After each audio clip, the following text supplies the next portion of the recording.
Welcome back, everybody, here to your coverage of the D2CL US Grand Final game number 2, technically number 3, with the 1-game advantage, which is the way of SNA. I'm Toby1.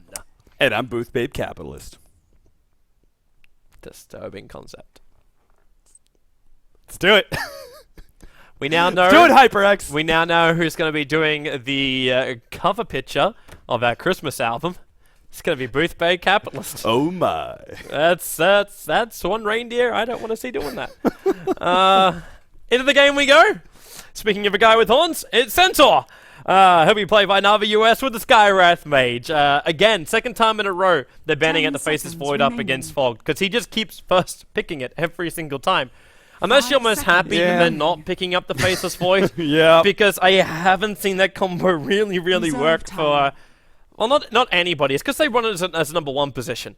And that's where it gets crippled. If you run as an offlane, it kind of works, but it requires a large amount of coordination, which doesn't really seem to be working perfectly with their lineup of late. Yeah, they Mirana Razor for Sneak and X Assassin, so we're going with the standard TC Razor. He didn't get to have it in the last game because it was picked up by Navi, but they go for Flopperstuff's Mirana, and yeah, everything looks to be pretty stock all standard for the first part of the draft. Yeah, nothing too special. Of course, picking up the early Mirana means you can get yourself a 5 seconds remaining. Any sort of setup here for the Mirana later on.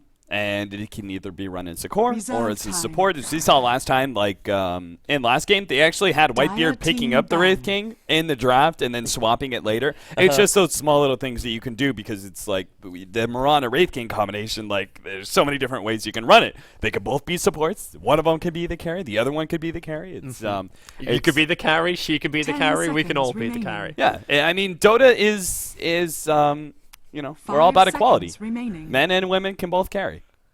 See, Legion Commander. That's really interesting after the recent lady scandals going on. Well, is that what you were referring to? Were you actually going? I wasn't really. Were you going there, Oprah on us, Cap? Were you going Oprah on us? Yeah, I was. So I will come here to solve the problems of the world. I'm not stopping Toby until they call me the Oprah of Dota. I will never. I'm gonna pull that out. You're never gonna pull that out. I'm gonna pull that out. Put that back in, Cap. No, I'm pulling that out of ESL.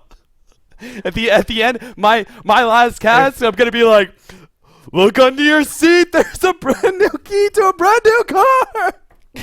And people are gonna look at it and be like, "Oh my god!" I'm gonna pay one person to like have keys in their hand, and they're gonna reach down and act like they're grabbing the key, and then they're gonna hold it up in front of them and be like, "Oh my god, it's real!" And then everybody's gonna look underneath their seat. Navi US. And then ESL will never hire me again. Yes, completely false advertising. But it'll be huge on Reddit, and that's what I'm all about. God help us all. 10 seconds. It's all about them up boats. 5 seconds. Your need for social approval it's really is going to turn you to the dark side, Cap. Don't worry, Toby. Don't worry. Build a bloody Death Star and then try and enslave the entire world. Not the world. The world is not enough. It's going to be the galaxy, damn it. That's why they blew up Alderaan. It would look really good in the YouTube clip. Think of the likes we'll get on this.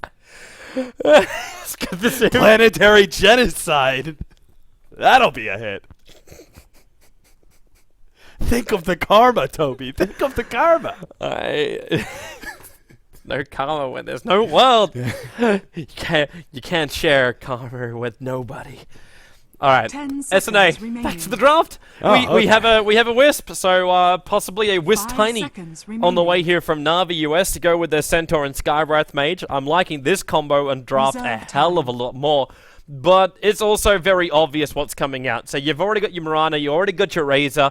If SNA are going to switch anything up right now, I'm not going to say they're going to block pick with the Tiny, because that doesn't really achieve much for them. And in fact, it just turns into crippling their lanes.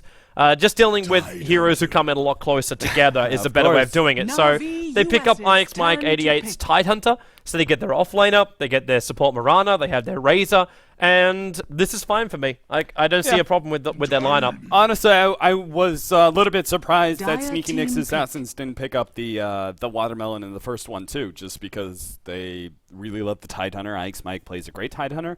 But they still get it. Na'Vi US don't actually ban it away. Of course, both the bans do make sense. The Shatter Demon pairs well with the Mirana, so does the Earthshaker, so they do obviously make a lot of sense, but at the same time, you banned away the Tidehunter in the first 1-2 in game number 1. 10 And this time you seconds just remaining. let it out there. And the thing is, I would 5 rather see the seconds Tidehunter banned remaining. away than the Shatter Demon. Earthshaker I'm down with. Pairs well with the Mirana and is a good counter to the Reserve Wiz time. Tiny.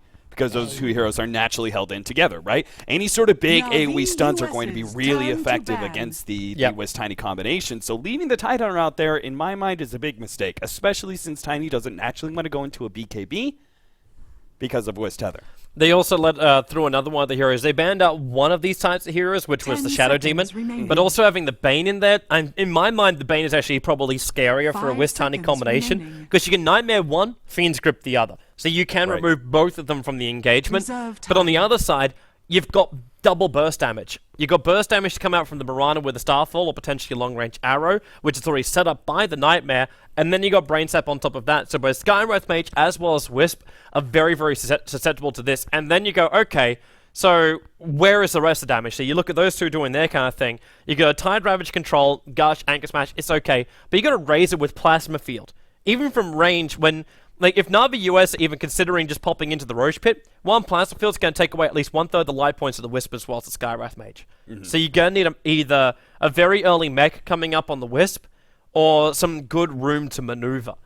And room to maneuver when you're going up against, like, arrows flying around, you got leaping Miranas, and you got Razors with high movement speed, you got Tidehunters who should have Blink Daggers or 4-staffs looking for Ravagers, and a 4-staff for a Bane. Like, if you get one more high maneuverable hero coming up from SNA, then Na'Vi gonna have a real hard time taking team fights. Dire team And actually, I mean ban. taking team fights. Not running away from team fights they can do quite easily.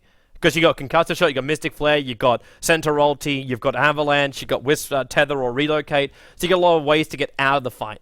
And I'm got a funny feeling that's also the reason why the Spectre was the final ban here.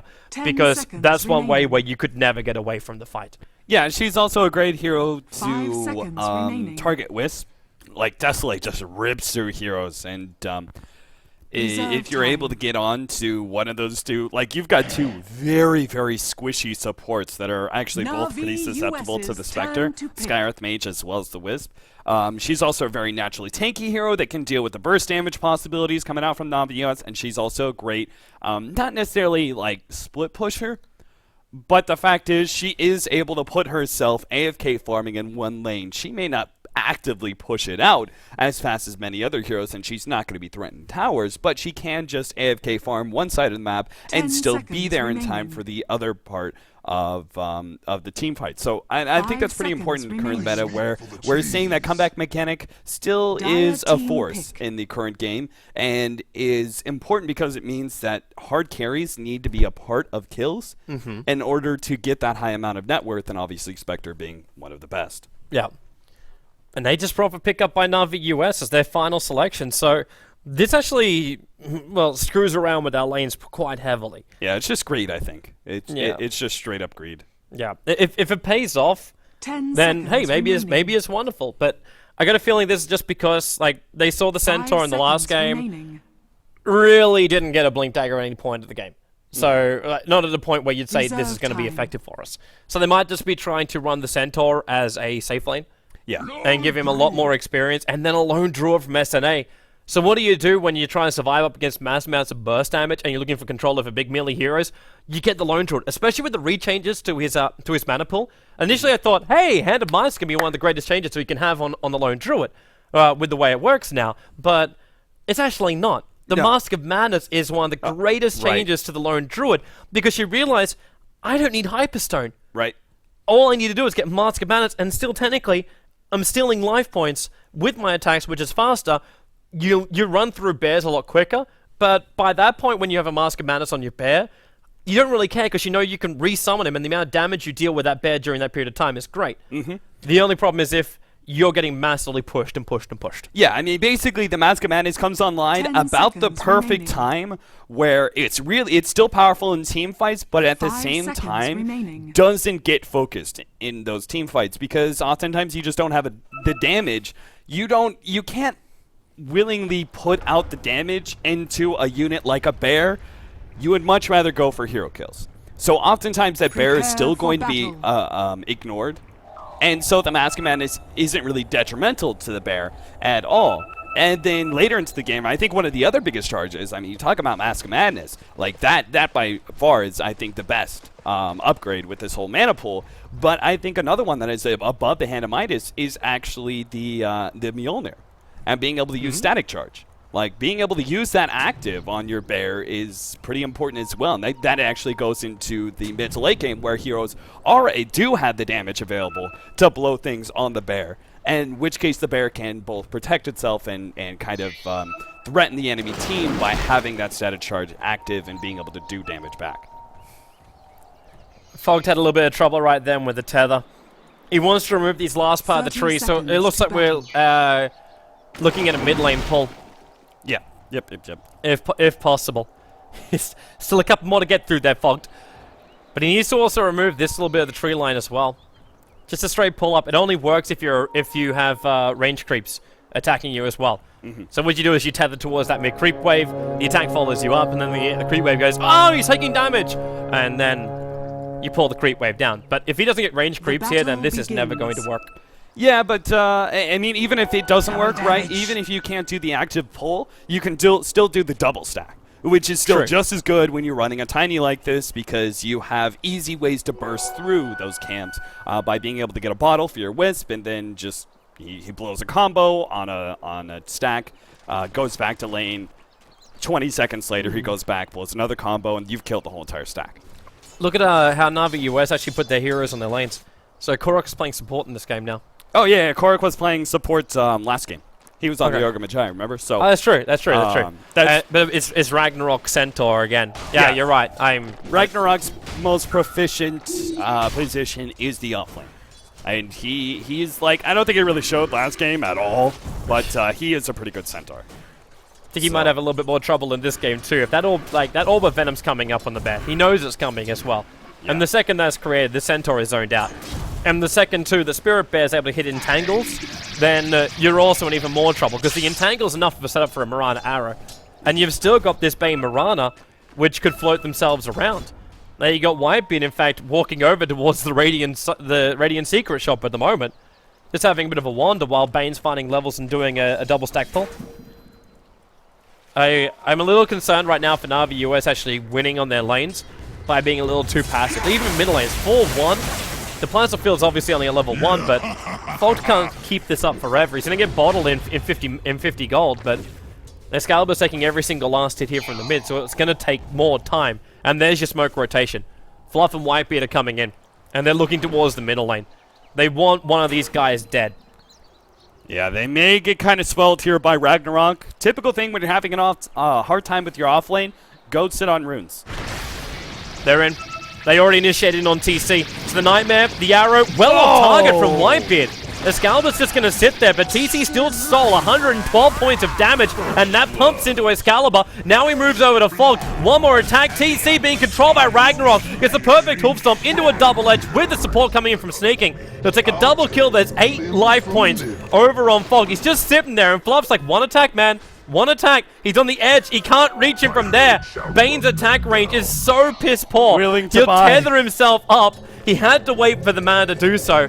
And there's a way to safety. So 3-1 now on the board. Now Wisp is able to escape out. But Na'Vi US brought everybody. Range hero. Poor Bane. Sitting at only 400. Just can't quite reach him. But is this really worth it now?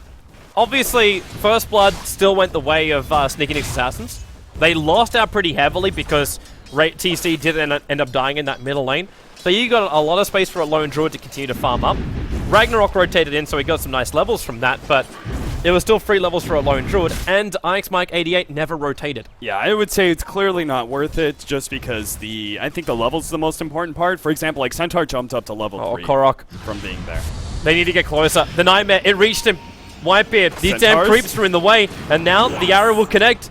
Mike will come in for an anchor smash. There's a quick seal, and she never got the anchor smash off. Considering a denial to the troll's not going to happen. The tether came in from Fogged, but it was a little too late. It was attempting to bottle up the Skywrath Mage. But there's just no joy for him. Somebody needs to fly this Oculopos. Navi US, it's 30 seconds past the start. In fact, both sides have not upgraded their courier yet. Okay, you got it for the Radiant side now. Yeah, there it goes. They're holding on to all their cash. But this bottom lane's going to go again. Flubber starts getting revealed inside the tree line. He knows he can just Nightmare and have a crack at this, but with sneaking treants around, it's not as easy. Mike does a quick anchor smash, and now they'll turn. There's Brain Step available here for Flubber stuff, and he's too far away from his treants, which means Nightmare, leap into... Oh, nice the treant! interception. They're really getting to range? Yep. Now the Gush into a follow-up anchor smash. They just beat him down from range, so he still will not be able to survive through this. While up on top lane, you got the Lone Druid being initiated on before he's level 6. The Bear, he's trying to get some kind of revenge, but it's not going to happen. With the double edge, with the seal bonus damage as well, they get a good trade-off. And that is huge. If the Centaur can manage to pick up his level 6 before the Lone Druid, it can open up the opportunity for another kill. Oh, look at bottom. Snake King. Ballsy play. If he realizes Mike's so low on mana that he can't even anchor smash to get rid of the damage of these creeps, he's going to clarity up. That's giving me enough for one anchor. And now it's just to be taken off by one of the treants. So you can at least soak up a lot of the experience. With this full creep wave down here, this is still going to be level 5, maybe level 5.5 for IX Mike 88. So he doesn't want to back up. But when the arrow connects from Whitebeard, I don't know if there's really enough damage here. Snaking doesn't have a Wrath of Nature. He'll just TP out. They needed an Anchor Smash or a Gush or something. But no mana available for the Tide. Yeah, and that's why, like, diving the tower wasn't necessarily the ballsiest thing there from Snake King. It was more like just being that aggressive, considering the fact you just got picked off by the Bane Mirana in that bottom lane. And sure enough, Whitebeard makes another rotation. Yep, Ragnarok's moving over to try and help out his teammates at the moment. And Fluff, Excalibur's right behind him. The Prophet's going to TP in, but you're using 5 heroes to kill off a Bane who can... Okay, he's not going to Nightmare himself to death, because with that Avalanche, it's not going to... Or Toss, it's not going to be possible. But you're still using 5 heroes to kill off 1 support. Yeah, that's true. I mean, there is the small thing that Snake King is able to be really active across the map and like a bit more than other heroes without being punished as heavily just because he's got that global teleport. And then on top of that, like, you've basically got effectively 2 roaming supports. I mean, Korok is doing the solo roaming, but you also have the Wisp who is encouraging Tiny to move around to some of these team fights as well. So I don't think they're going to fall too behind in experience. You could see Sneak and Nyx Assassins are holding on to a small lead over time, but nothing too major. Yeah. It really shouldn't be major for them anyway. Like, the Bane Mirana should be a nice little roam ganking kind of combination. But for them, Nyx Assassins won't hit their magic point until the Lone Druid gets bigger and until the Tide has his Blink Dagger. Even the Razor, like, the Razor knows his timing is when they have a mech. Because the team fight for SNA just becomes... like, really, really difficult to win against. So in the meantime, it's just make sure you farm on your lanes, you don't give away too much. While Navi US, they know their critical timing is around Prophet getting his first real push item, which I got a funny feeling we're actually looking at a Blade Mail build for a Prophet here. Oh yeah, definitely. And then you've got Centaur who needs his Blink Dagger, and Tiny who needs not only an Aghanim Scepter, but also a Wisp who has levels and farm. Like, that's a critical thing right now for Fog to get. And until he has that, he can't be the enabler for the Tiny. Where I feel like Sneaking Assassins, they've got a little bit more independence and less need to have these major items up and running. Oh, no. Oh, for sure, for sure. They definitely have heroes that are a little bit more independent with the Bane Mirana combination. Like that. He's going to Ravage. It's a full committal right now. They have Nightmare. Oh, where is it? Hero coming in. He's got to stop Korok straight away. Actually, Nightmares. He missed Nightmare. He Nightmared his own creep. The Wrath of Nature will fly out. Nature's Prophet will be able to TP back to base safely, but a little bit of misclicking there from Fluff and stuff will sacrifice a little bit. Korok's going to back himself out as well. Honestly, I'm a bit concerned about Navi US's form. Just in general, like Snake King, and it's really aggressive play there. Even just like something small, like turning around to hit the Tidehunter and collide with him on the Stampede rather than just like stay your distance and right-click him to death. That's a warning sign for me. That's me going, okay, you just made a play that I don't think was necessary. Like, you almost died there because of the anchor smash. It was very close, but still, I mean, he judged it right, I guess. He walks away with his life and ends up killing Ike's Mike, and is now sitting at level 7. But it looks like we're not going to be seeing the Blade Mail, Toei. I think the stat build is definitely strong here. The Blade Mail is only good versus, you know, I would say about 3 of the heroes of Sneaky Nick's Assassins, the Razor, Bane, and Mirana. I think he knows that the Blade Mail's not going to help him when it comes to, one, controlling the map, which is what he has to do, because if he doesn't control the map, Excalibur doesn't have space to farm and fight.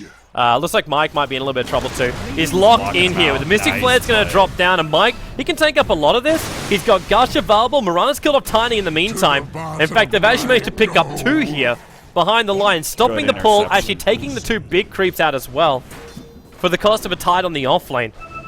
And you do have Ragnarok coming in looking for some revenge. Fluff. He's attacking from inside the tree line. That was never going to work, Fluff. And you've actually got Snaking rotating over for Whitebeard and TC, but he can't get any kind of collateral on that. That's just one of those miscommunication things. The other 2 said they were going out, fluffing stuff. He lagged behind, and at a certain point he realized, like, I am too separated from my allies to make it back, so I'm going to put myself in this hole and hope he doesn't kill me. For all of this time, though, I'm still looking at the 2 highest net worths. Everything which is being traded off. You have TC sitting at 4.6k net worth. You went Ring of Aquila Treads and already has another 1,200 gold up his sleeve. While Ush has 2,200 gold as this lone druid currently. Yeah, look how far behind Excalibur is. They're relocating.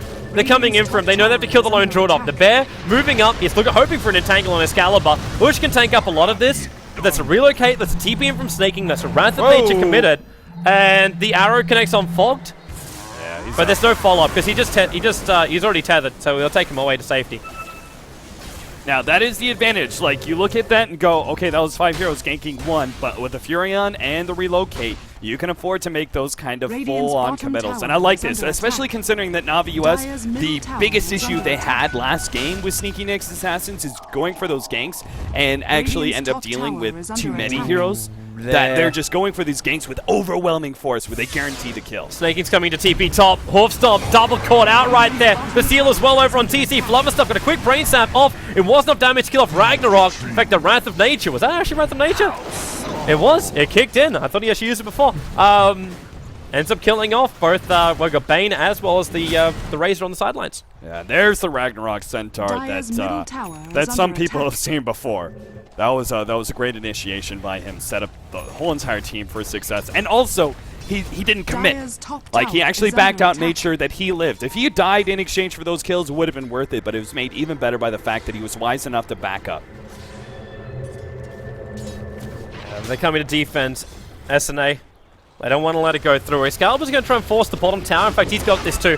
With the toss damage, he takes the tier 1 tower. Dire's bottom tower has fallen. That actually happened before. Actually, would they even use fortification before that? I'm not sure. Well, yeah, I'm not sure when they last used fortification, because the general rule is you always fortify if a tower's about to go down. Tier 1, because it's going to get refreshed. Yep. So Tiny is making a recovery, but he's still been crippled by the fact that his stack was taken away from him. They're going to need another good team fight and maybe a tower before he makes up for recovery. But he's getting there, bit by bit. Well, Sagan's going to take this tier 1 tower in the mid lane. They've got to fortify and defend this now. Because it's just chipping away. In fact, yep, there's your fortification. Just waste a little bit of time. And they'll TP TC in for this. So he can try and go for the denial, but he's too far away. He need to TP directly on top of the tower in order to get the denial off then. So Prophet will take a tower, and so it's a lot more money into him, and actually build a hand of Midas 12 minutes in. So not even a Maelstrom, he just goes straight for the Midas after picking up double nulls. I mean, I think it works well to your general strategy right now. You're trying to stretch for late game anyway, and I think he's got enough farm that the Midas isn't too late by any means, so... in general, I like it. I think the biggest thing that I liked about the Null Talisman Blade Mail build is really the Null Talisman. So when Snaking is not going for the Blade Mail part, but still going for the early stats and damage that is allowed for the general Null Talisman Blade Mail build, it still makes that early in-game impact, which has played a significant part in Navi US's comeback so far. And now he's going to be building in for more of a late game. So the Hand of Midas, possibly if they do well enough, and Orchid would not be a bad choice here up against some of the members of Sneaky Nick's Assassins, but that's definitely an item where if you're going at this late into the game, it means you have to really be dominating, and I don't think they're quite at that point just yet. No. The only way they're going to be dominating is if I see this Radiance being delayed a lot longer than what it is. Yeah. Because right now we're looking at 13 minutes in, and Lone Druid's only 600 away from the Relic. Snake Are they really going to give this a shot? Snake This is not where you want to come. The Moonlight Shadow's going to be used. They leap away, which means Ush can go invis, and his bear can just keep fighting for him. And they've relocated in for this flopper stuff. He's going to Fiend Grippo from Fox. Instantly cancelled, however. I don't know what he was trying to do there. Ragnarok wanted to jump in. The Blink's available. The Sentry Wards are down so they can see him quite clearly. There's 2 for the price of 1. And Excalibur, more importantly, is locked and controlled up here. There's no mana for a Ravage. And Excalibur just trying to toss Mike away. And maybe now there's enough damage there is. He'll go down. He's using the creep wave to his advantage there. But there's still a 3-for-1 trade-off in favor of SNA. I mean, I thought that was another fluff and stuff fail right there, but he made the right call. He wanted his team to engage, and sure enough, it was a great team fight for them. I think an arrow ended up catching Korok, because he was standing there for a while and ended up getting bursted down by like the plasma field, and he was already kind of low. So I think that played a really significant part. They had no Mystic Flare in that team fight at all, but also just a general lack of vision. So they weren't prepared for that fight. If you're going to go for these relocate ganks, you have to have smoke. Or, excuse me, dust, because Sneaky Nick's Assassin just as easily could have walked away from that team fight if they wanted to. Yep. Well, now you actually see that big advantage just shifting straight back down again, in fact, in favor of Nick's Assassins for the experience. And how's it all going for the critical items? That Relic, it's already up. So Radiance is coming, Whitebeard already has a Medallion. Wait for Roshan to come, then it's another injection. TC initiated on the middle lane. Mystic Flare, Hoof Stomp, Double Edge, and snaking again. It just seems he wants to be part of the kids. TP's in every single time, even when it's not necessary. At the same time, he's still 3/4 of the way. Whoa, Mike! Whoa! Whoa, whoa, whoa! Why? I don't know why. Relocate's coming in. Excalibur, that's going to toss Fogged on top of him. He triggered the Ravage, but there is nobody near Mike right now. He was really gunning for Korok. I don't know what kind of love-hate thing that got going on there, but that was an unnecessary dive, right? The best that can happen is you kill Korok and die. The worst that can happen is you don't kill Korok and die. The more Either way, important it's a bad thing is he blew Ravage, so even right now, the T1 tower's going to be pushed on the top lane, and Knicks have to let it go. Yep. Like, they cannot fight this because they do not have Ravage available. They don't have any kind of surprise. And that was also, that was his first reveal, the Blink Dagger too. I believe so, yeah. So he's showing the Blink Dagger, he's blowing the Ravage, and he loses the T1 tower for it, and pushes Excalibur now 300 gold away from having his Aghanim Scepter. Yep. Just one of those things. It's just sometimes players can make out the big plays, sometimes they end up faltering, but other times it's all about decision making. That was just a failure of decision making right there. That was just there was no winning scenario. Even if he killed Korok, it would have been a bad trade-off. You can't afford to be making those kind of dives up against a global reaction team. Yep. Like, because they'll relocate on you, guaranteed. Yep. That's exactly what ends up happening, and the mic goes down. They're going to have Aghanims up, though, for Excalibur because of that pickoff right there and the tower that ensued. Yep. So he's going to have Aghanims before the Razor has Aghanims. That's pretty important, being able to have that net worth lead on this snowball hero, the Razor. It's hilarious, too. The person who's sitting at the top of the net worth is, in fact, snaking. Oh, yeah. He's at 8.1k right now. The nearest is 6.7, which is 2 from Nyx. But he is, the Tiny is now only 400 or so gold behind that of Sneaky Nyx Assassins. Yeah. But the Radiance is properly done now. So with Radiance fully up, they're actually going to burst down Mike again on this bottom lane. Another looks like Blink, Hoof Stomp, Double Edge. I didn't have to use the Wrath of Nature for this one, however. But it's Alex Mike going down again. But the Lone Druid as well as the Razor is still quite big for Sneaky Nyx. So Na'Vi US getting these pickoffs is really quite great. But they still have to be very mindful about the power of SNA's lineup. You notice how that initiation started, by the way? I missed the start of it, sorry. Stampede went off, but it was actually the Treants that Alex Mike was trying to farm up that hit him, which basically, because of the Stampede, went off, so it prevented him from being able to blink away. So he actually got slowed up and lost his Blink Dagger, and then the initiation happened from the Centaur. That's actually the first time I'd seen that. And for a second there, I was going like, does Stampede actually? I thought it only affected heroes, but it actually affects all allied heroes as well as hero units. Obviously not regular creeps. I could add that one to your book, man. It's not what the book is for, Toby. I know, your book is for something else. Maybe you should make another book. Toby's talking about I have a black book of teams and strategies and stuff. He's actually really old school. He still writes that kind of stuff down. Yeah, it just helps keep that information. It just kind of solidifies it in my head if I write it down. Fluff and Stuff's about to have his smoke broken. It's just Fold coming in really close. He drops the Observer Ward and sees him straight away. But there's already an aggressive Observer Ward coming down for the Radiant side. So they're watching IX Mike 88. Well, they're watching actually the farming of the Ancients. But they're trying to bring down Roshan. They want security more than anything else. And also with the Blink Dagger Ravage up and running, if none of the US fight this, they're going to lose this. The vision doesn't actually. The vision does extend to Mike. That Observer Ward is actually capable of seeing IX Mike 88 over on the side. A little treat to come in and scout it out. They want him dead straight away. They definitely know that it's a serious Roshan. But what is Oosh going to use? A bear? No, they actually move over. They go for Korok. A Fiend's Grip. They throw the arrow out. So Korok's on the sidelines. TC's defending the bottom lane. And they could just go back in and try and finish Roshan. I don't know if that was really meant to be SNA baiting at a team fight. I think that might have been actually what that was more about. It wasn't really about Roshan, it's about baiting out the team fight. Yeah, they've got a decent Roche taking team. Really, it's just the lone druid. That is, but they also have the early minus armor from the Mirana. I wonder if he's going to be going for an Orchid here. It's something that we've actually seen a lot of support Miranas go for, because it gives you a lot of regen, it gives you a lot of attack speed and damage as well. Like Orchid's a really good damage dealing item. In this game, I would probably say more along the lines of actually they don't have a drum carrier for their team just yet. Yeah. But there's also the potential of going for something more like a Yule Scepter in this game. Because that's a lot easier to save yourself if you're getting Mystic flared up, or you can just take out heroes which are stampeding towards you. Yeah, or set up an arrow, you know. Yeah. Either one is. Yule Scepter is more common, but I just think that the Orchid would actually be a really great item because you have no BKB heroes. Excluding Furion. Furion's probably the most likely to be. The Whisper's coming in. The Nightmare to start with. There's no follow-up arrow. They just actually turn the Nightmare off, and the Ravage! This time in from Mike. He's going to kill off Fog before the fight's going to begin. The Brain Tap into Snake, and he's so low on life. Excalibur wants to keep fighting. We'll have the buyback coming out from the Wisp. But you've still got Snaking having to go all the way back to base. Triggers up the Wrath of Nature. It'll bounce through the heroes, but Excalibur throwing away TC, but the Entangle will hold him there. So there's been some buybacks already. They've lost some core heroes. Roshan is still actually already down, I should say, sorry.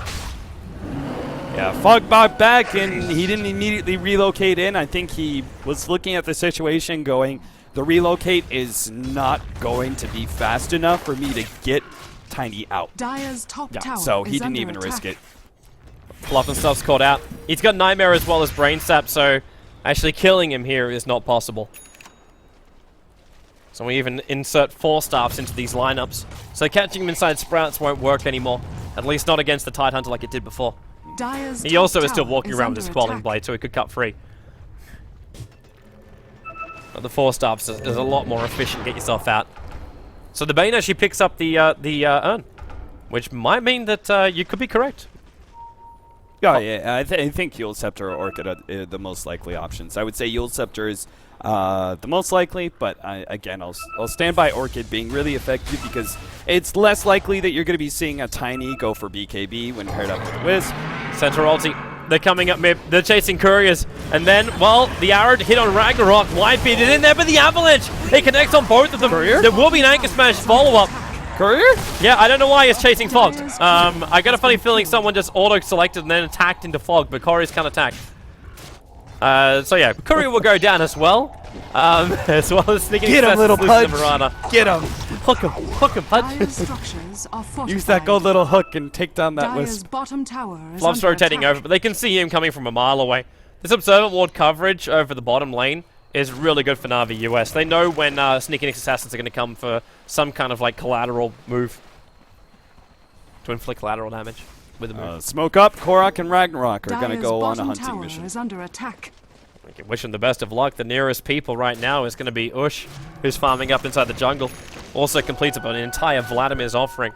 Oh god, this is gonna be. Oh man, this could be one of those situations. If they found somebody uphill, like in this area, this is another one of those ganks where it's like you think it's a pickoff, but it's actually gonna result in both of you dying. Just because there's so many heroes, those sneaky Nyx assassins staying close together. Look at this. They're pinging out Whitebeard, but they found a different target. They found Fluff and stuff, but he will survive. Oh! Only just, though. 86 life points, and now Mike triggers a Ravage. At the same time, you've got Ragnarok really having a lot of trouble. Excalibur giving some damage over to TC shortly before he dies. And that fight just went horribly, horribly wrong. Yeah, I feel like it's deja vu. It's Radiant's like middle tower is under eventually you have to realize sneaky Nyx assassins are not straying far from each Radiant's other because middle they know the tower power has of your gank fallen. squad. So every single time they have Ravage up, it means they can not only take down towers, Radiant's but they can middle stay tower grouped up to is make under sure that attack. you don't find pickoffs. Look how much damage they do after the fight as well. Like, TC Yeah. still had his eye on the storm up and running with the Aghanims upgrade, and then just melted through the mid tower. But after it goes down, you've still got that lone druid pair forcing through a tier 2. So not only does it take the kills, they're also going to look at sneaking up on the top lane. Radiant's Lone druid, middle bring your tower bear is over. under He's attack. going to start attacking directly. One attack, and there she goes. Lone druid will end the spree. So pulling in a lot of cash for that after taking 2 towers. This is when you're going to skyrocket through a lot of new items for sneaky Nyx assassins. They're going to be rolling in the dough, and they're already looking for another kill. TC's coming down to Korok. The plants are filled up. A Hoof Stomp not going to work. He 4-staffed up so he can Blink Dagger into the Hoof Stomp. Now he can do it, but TC with the Mystic Flare, the 4-staff from Mike will save him. The Relocate will come in too, but Ragnarok, he's already rather injured. They do not want to be fighting this at all. Especially with some arrows which will be flying around their heads. They just have to back up, and a Relocate won't get any kills. It's too bad. They really should have gotten that kill. Unfortunately, Centaur just 4-staffing forward ended up getting clipped into the plasma field right as he wanted to blink. It blinked. If that didn't happen, if he was able to blink beforehand, they would have caught out TC sooner, farther back, and they would have been able to blow him up with the relocate in. But those kind of misplays cost you potentially, game-defining kills. The Razor is a lot of net worth right now on the side of sneaky Nyx assassins. Plus, they desperately needed a pick-off like that for Excalibur.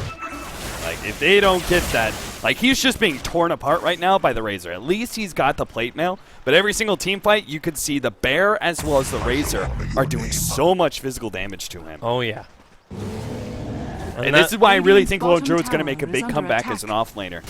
Just Radiant because of his structures are pushing power, fortified. where towers are harder to take, Dire's middle tower Lone is Druid under still attack. reigns supreme. Radiant's Because bottom Demolish, tower has even with an fallen. extra 5 armor on tier 2s and the glyph being up, the consistent, powerful pushing from the Lone Druid is This is still your big. best way. They found Ragnarok. Fiend script. There's going to be a static link as well. So if they want to try and relocate in on this one, it'll be too late.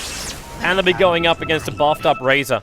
While on bottom lane, you've just got Lone Druid. The relocate, they're trying to go for Ush.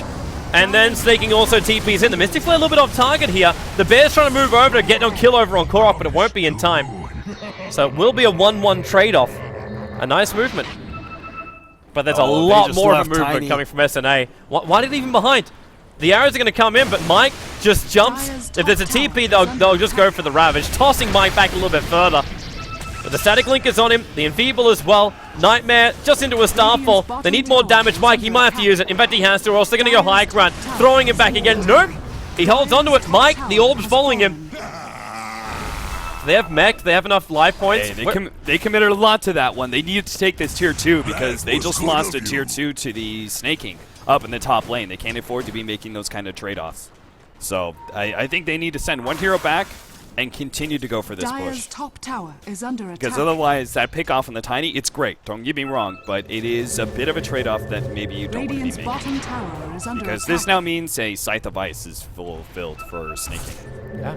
Oh, and he's going for a pick off of his own. This. Oh, Whoa! Okay, side device is no longer fulfilled for Snaking. that's the over-aggression right there. Yep. That's also giving a huge spree over to IX Mike 88. Goes towards him. Actually, that will be his full perseverance, I believe, after he sells his stick. Hey, relocate is up. The Tiny is not. So, good. Look at the experience gain they actually get from it too, with all three of them yeah. in there, and then the gold split.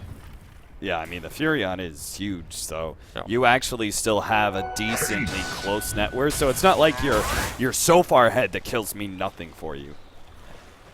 Yeah, this is a point too where, like, with that double Ravage, like I was already flagging the fact that Nyx Assassin's team fight was really scary. if you want to actually add a double Ravage into this for a lineup which isn't building BKBs. Right. Like, not a single one of them has protection against this. So the double Ravage, if it does catch 5 heroes to start with, it will catch another 5 heroes on the second pounce. Yeah. And you're going to take Plasma Field damage in the middle of that. You're going to give a lot of time for a Static Link to come into play. Arrows, Starfall. Starfall's level 4, so you get the bonus damage from that. You've got, like, Ush, who actually just built himself a casual cloak for now, but his Assault Cuirass is well on the way.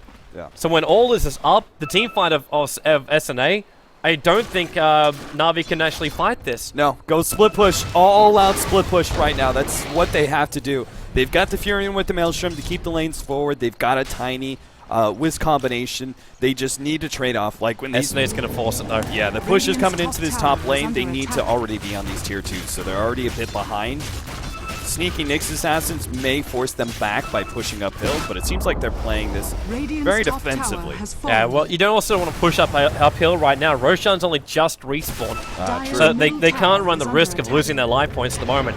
Because if that happens, and also huge experience in gold in the bottom lane, so hey, why not take it? Is this now the Scythe of Ice? It is. He buys out to buy that though, so if this Prophet dies, that's a huge space for SNA to do a lot of damage. And if they have an Aegis Immortal behind this lone Druid, then you will get through the full 2 bears. Speaking of the double Ravage, I think Excalibur has to be building into a BKB as his next item. That's just too much disable. Ragnarok's already started. But Excalibur finished his Assault Cuirass. That BKB, I suppose it's not that far away when you farm at the rate of a tiny. The problem is you need to have that BKB preemptively before the double Ravage is up, and I think Ike's Mike should be able to finish off 600 gold before, you know, Excalibur builds 2,900. The Observable saw them go in. They know Na'Vi US, they're in there, but there's nothing they can do about it. By the time they reach it, Roshan's dead. Yeah. The best thing they can do is heavily push down top lane and even relocate to try and threaten a tier 3 and just force Sneaky Nyx Assassins back, but that's not even possible. Again, they're just, because of the way they've gotten up, just one too many silly kills, they've fallen back to a point where they can't actively split push fast enough. And there's Orchid. Nice. Yeah. I mean, seriously. I mean, think about it. It's Furion who should be going a BKB eventually. Tiny may or may not going a BKB. I think he really needs to, but heroes like Centaurs, Skywrath Mage, and Wiz, those aren't BKB buyers. And Excalibur is a maybe. Furion is probably a late game BKB. Look at the defense work here of Sneaky Nyx Assassins. So they don't have to TP anybody back. They just leave this fresh Assault Cuirass, Radiance Burning Bear, up on the top lane. And it stops the push. Yeah. So Prophet can't actually stop this. And when they're ready to go high ground and when they really need the bear to do the kind of pushing power that's required, then they just do this, call it in, push the tier 2 tower. If Na'Vi US fortify right now, this is an easy push towards the top. Do you relocate to threaten that tier 3? I mean, that's something that, like, they can't take team fights at all, right? So no. Ragnarok, they're going to. But already, they're realizing just how many people are here. If this bear's capable of getting an ensnare, oh my, there it is. They're going to bring down Fog. If they can bring him down, they strand Excalibur here. The Avalanche toss out, entangle the bear. Someone attack, they can't get him in time. 200 or so life points, and he gets away to safety. Their stun duration must have seemed like an eternity for SNA. But they still take a tier 2 town, they defend the tier 3 town, they pick up the Wisp, and they force Na'Vi US back. Yeah. I mean, it's again, I don't think it's a play that you normally want to be making unless you're so far behind that you can't possibly take team fights. And I think right now Na'Vi US are at that position where it's like, you kind of have to relocate in and try and threaten that tier 3 just to force Sneaky Nyx Assassins away from your base. Well, I think forcing them away is not going to work this time around. Yeah. Getting caught, unfortunately, is now going to cost them so much because they couldn't actively threaten anything else around the second Ravage is coming, though. Yep. That Refresher Orb's now done. So this could really surprise as well Na'Vi US. They'll be like, well, okay, they push high ground, but it's okay, because, well, what are we really going to lose out here? They got Fortification available still, because they didn't use it in the bottom lane. They're going to try and nuke down this bear, which is taking a while to do so. But with the Aghanim's ulting, okay, there's your Fortification. Snaking is forcing the tier 3 tower in the mid lane, so they're going to get some level of trade-off here, but the bear, TC's ulti goes to work the Ravage. There it is, it connects. Excalibur's the primary target. They need him dead, and the Fiend Script's going to allow for it until the Hopstop from Ragnarok. Ball the spake, Mike, he can't get himself down far enough. He forced to get it. But this is going to be the top rank's gone. The Lone Druid TP's back, and now he's going to actually kill off Snaking right now. For the bear. But they relocate.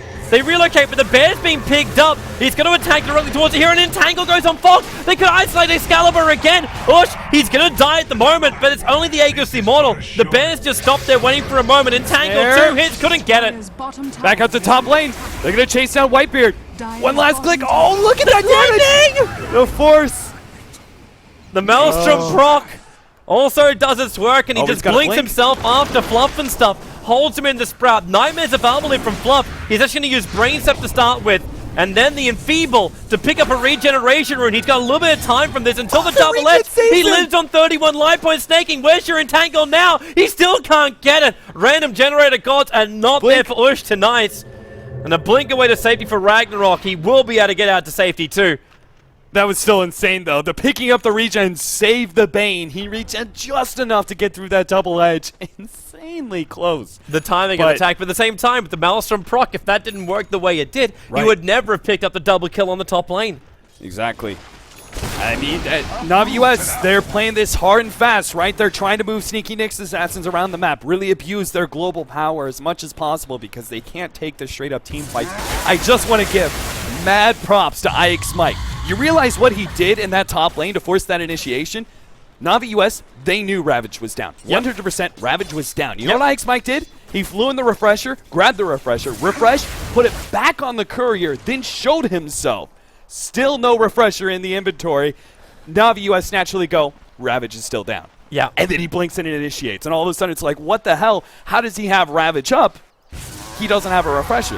Well, it was on the courier. Brilliant move from IX Mike.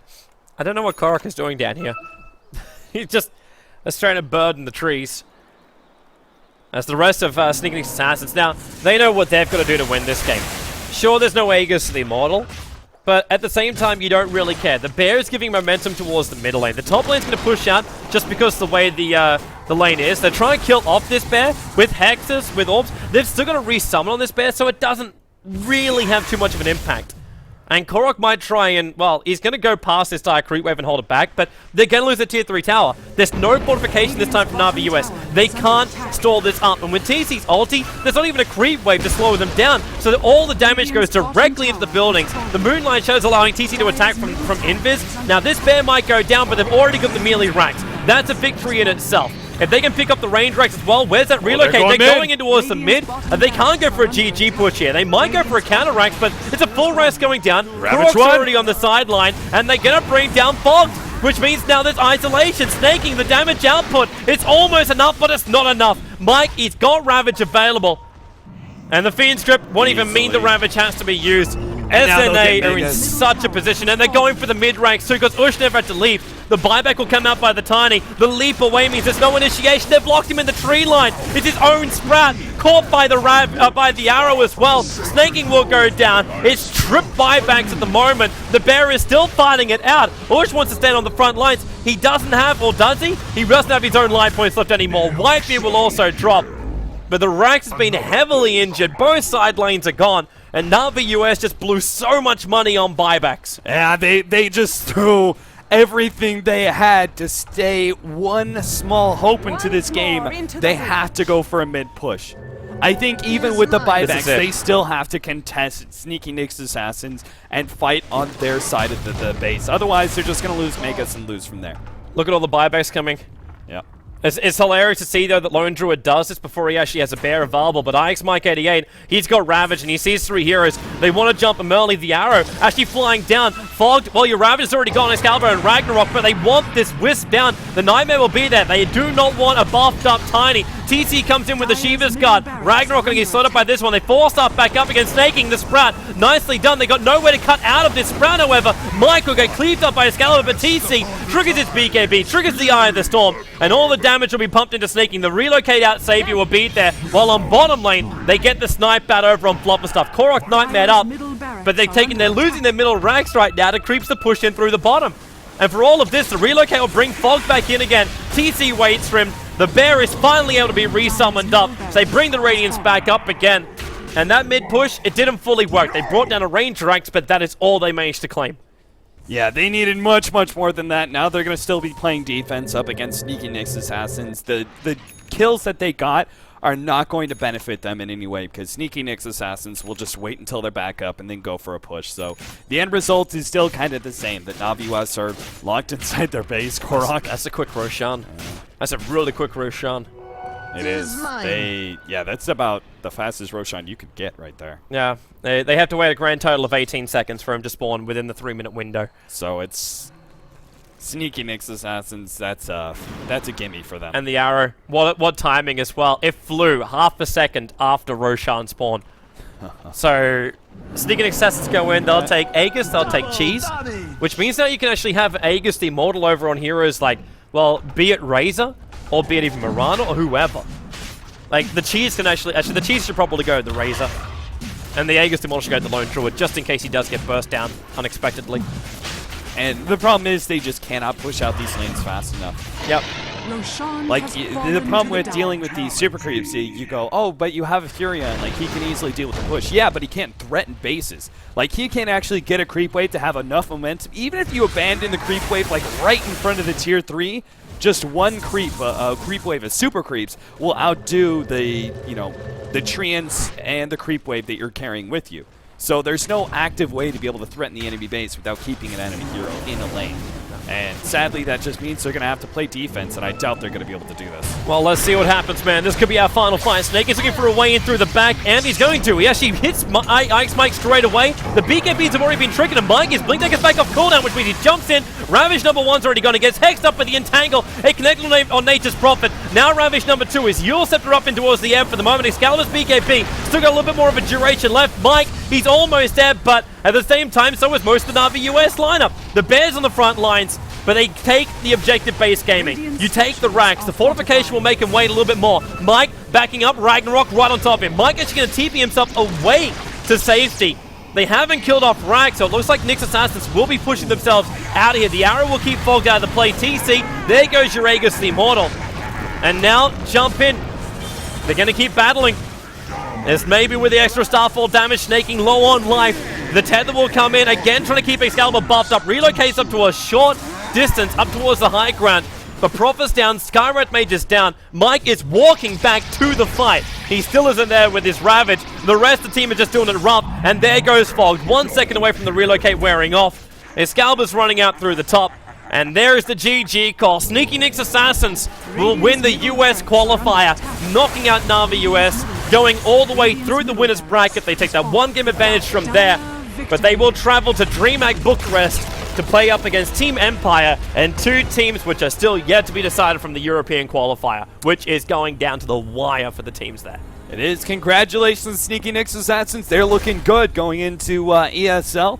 I'm still not sure if that's going to be enough to take on their first opponent, which is going to be Cloud9, but they certainly will be able to put up one good team fight, or one good game at least. I think they'll actually at least take 1 game off of Cloud9 with the way they're performing here today and even just the last month or so. I think I've seen a lot of improvement for them across the board, and definitely looking to be upsetting Navi US in many, many different tournaments, and I think they've easily established themselves as, if not the leading North American team, potentially at least tying themselves up with Navi US, who in the past were actually beating Sneaky Nick's Assassins time and time again. So really well done by Sneaky Nick's Assassins. Looking forward to seeing them in New York. And I'm looking forward to seeing how they go up against Cloud9. Yeah. Because that's going to be like that game now where initially, if I didn't cast the US playoffs of this, I probably would have been like, Cloud9, easy res, easy life. Oh, yeah. But now, after watching SNA play a lot more over the past few days,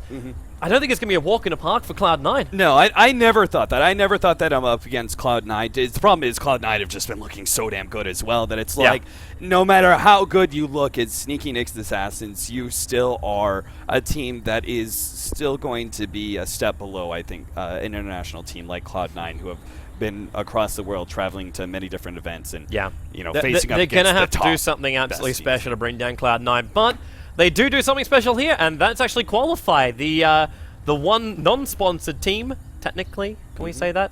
Yeah. Here in the US competition, or at least in the last part of the playoffs, will qualify themselves for DreamHack Bucharest. So if you're going to be in Bucharest, I'll see you live there. It's going to be some great times ahead. For now, the VODs will be uploaded to our Dailymotion as well as YouTube channels, and Cap and I will be having ourselves a rest as we're on a plane in 9 hours or 8 hours from now to head to ESL 1. So hopefully enjoyed the coverage over for that. Go to joindota.com for all the details for everything to do with Dota 2, and we'll see you next time here on the live stream.